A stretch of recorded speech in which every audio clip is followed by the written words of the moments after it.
Our philosophy has always been about proving new technologies on a racetrack and bringing those to the road. Motorsport has a lot to answer for. Thrills and spills that entertain millions. Inspiring moments that stick in the mind for decades. It's created heroes, villains, and plenty of bedroom poster cars. It's also made your day-to-day car ride a little easier to live with. In the pursuit of speed, resting on your laurels is counterproductive. The norm needs to be tweaked and advanced to make sure racers have an edge over their rivals. And as a result of all that development, tech can be sanitized and standardized for use in production vehicles. Whether it's going faster, safety tech, gearboxes, brakes, or even how you change the radio station, there's a solid chance that motorsport, somewhere along the line, has influenced the car you drive today. When it comes to going faster, motorsport certainly has your back. It's the aim of the game, after all. Engine development, tweaking motors to produce more power is a mainstay, but there are a number of ways to do it. Turbocharging, something that's common today, hit its heyday in the middle of the last century, getting its start in aviation during World War I. It wasn't long until people started wondering what would happen if you popped a turbo on a car engine. The Chevrolet Corvair Monza and the Oldsmobile Jetfire were the first turbo-powered passenger cars and made their debut on the US market in 1962-63. A decent attempt, but the reliability wasn't there. This is where motorsport stepped in. IndyCar used turbos in 1966, Porsche and its legendary 917 used the turbo to generate ludicrous power and took the first turbocharged Can-Am win. Formula One's turbo era saw tiny engines produce silly amounts of power in the 70s and 80s as well. Turbo ludicrousness arguably hit a peak with Group B rally in the 80s, with cars like the Audi Sport Quattro launching around the world's gravel tracks at rapid speeds. Without motorsport learnings, the turbos found on daily motors wouldn't be quite the same. Of course, it's not just turbocharging that's got a boost from motorsport. Endurance racing, where every second counts, ensured that engines use the fuel it has as efficiently as possible to cut down on needless pit stops.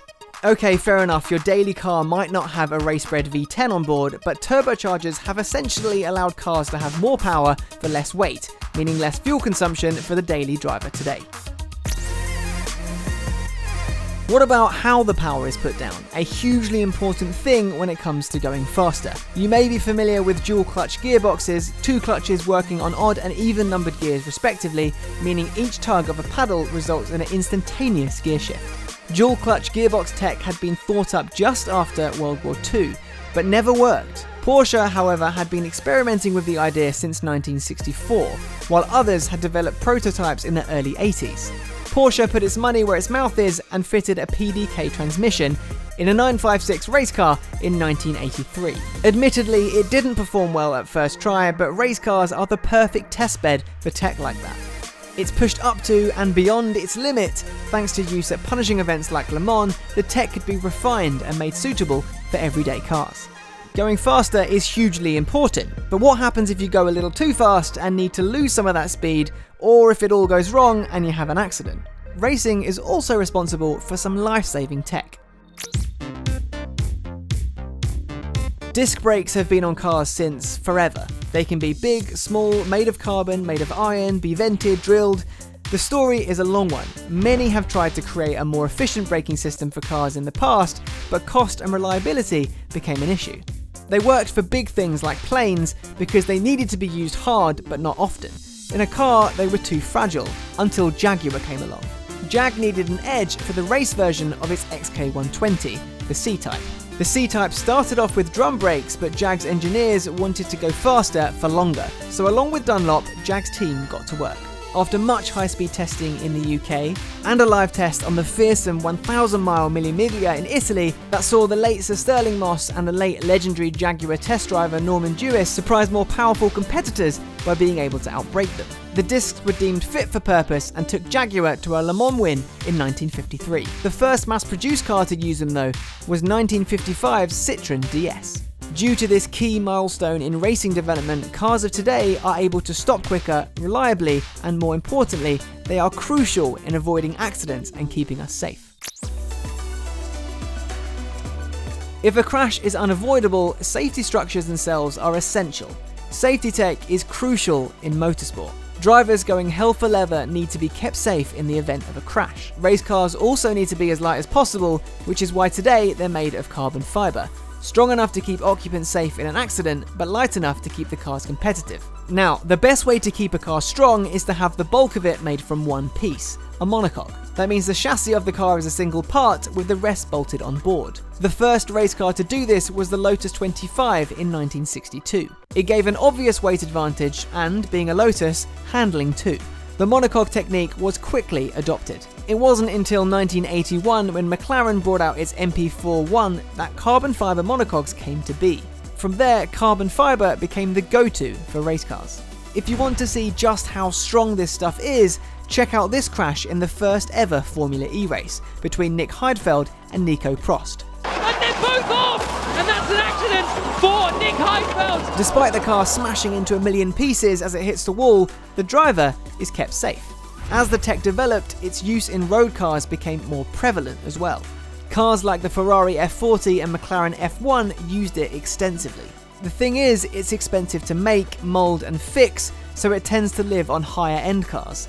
Though BMW's i8 and i3 use it in their passenger safety cells, we're a way off having an all carbon fibre chassised, affordable hatchback.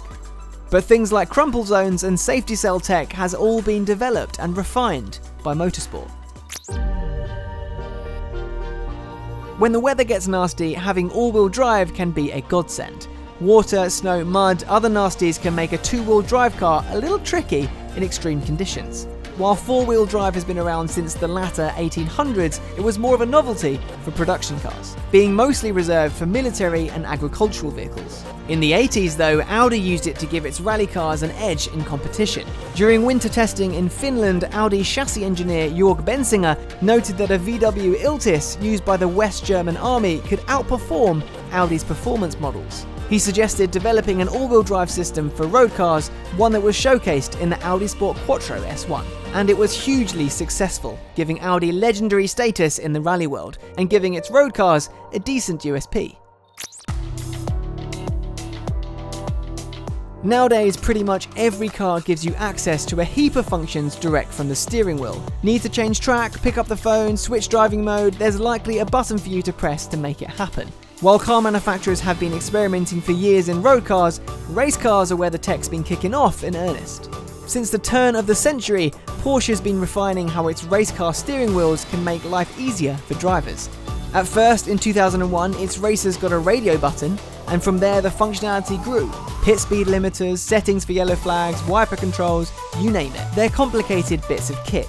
The 911 RSR's manual has 27 pages on the steering wheel alone, but it's been designed for drivers by drivers.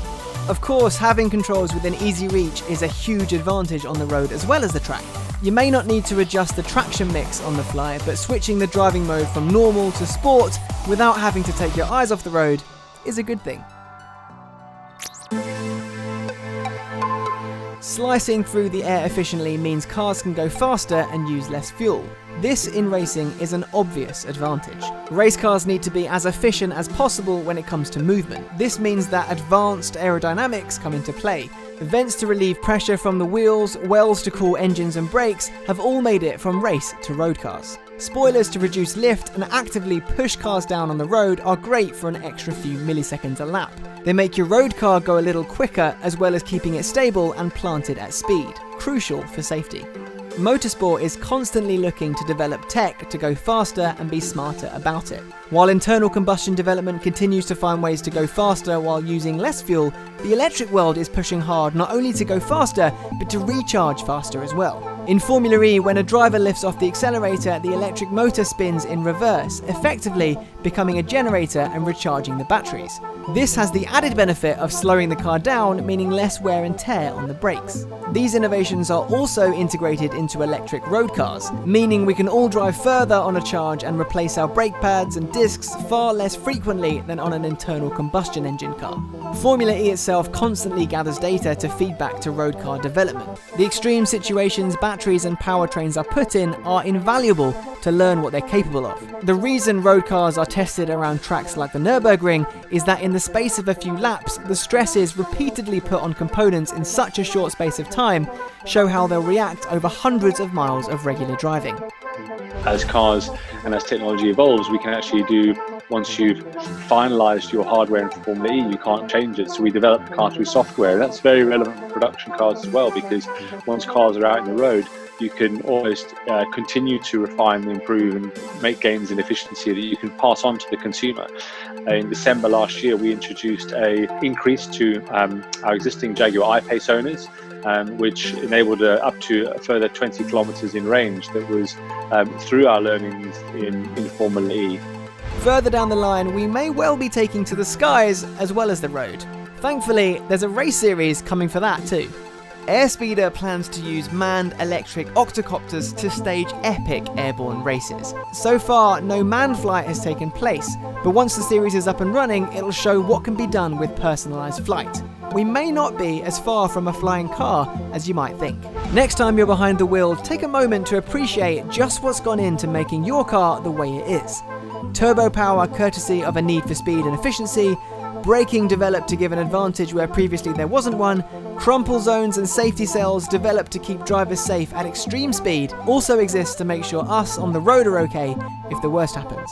The legacy of motorsport's innovation is that the cars we all see on the streets every day are faster, safer and more efficient as a direct result of the experimental technological platform provided by motorsport.